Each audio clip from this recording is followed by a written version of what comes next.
Good morning.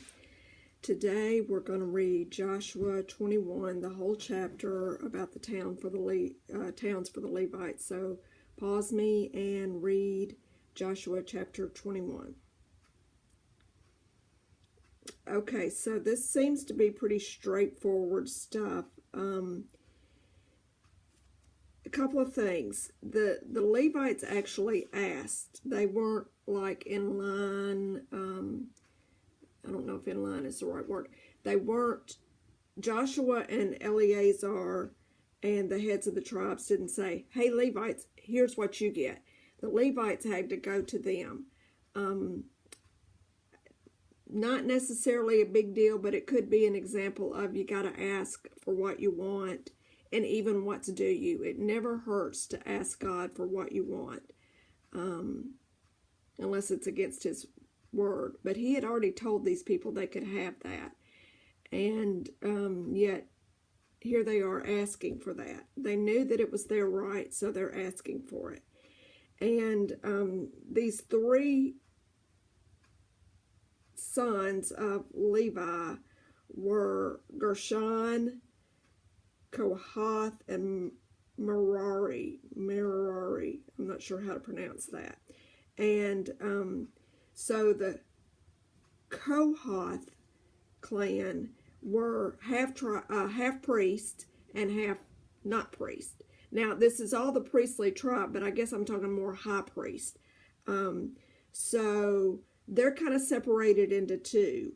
And they got 13 towns. I'm down in verse 4. They got 13 towns from the big tribe Judah, Simeon and Benjamin from that half, and the rest got 10 towns from Ephraim, Dan, and the half tribe of Manasseh.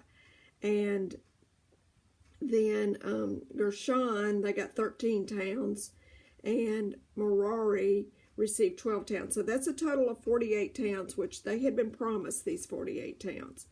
The towns are listed then, and some of these towns will you'll remember from the chapter before, because they are these cities of refuge. But you'll also, from just your general Bible history knowledge, you might recognize some of them, like Hebron and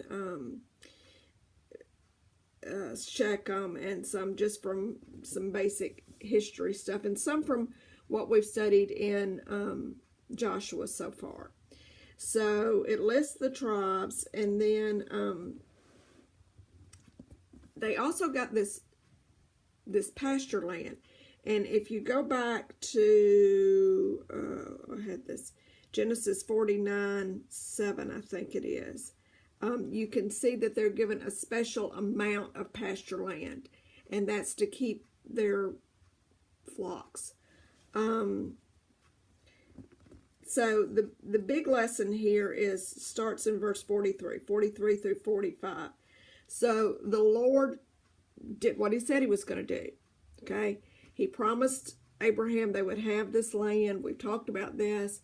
He sent them to Egypt. They came back. They conquered these Canaanites.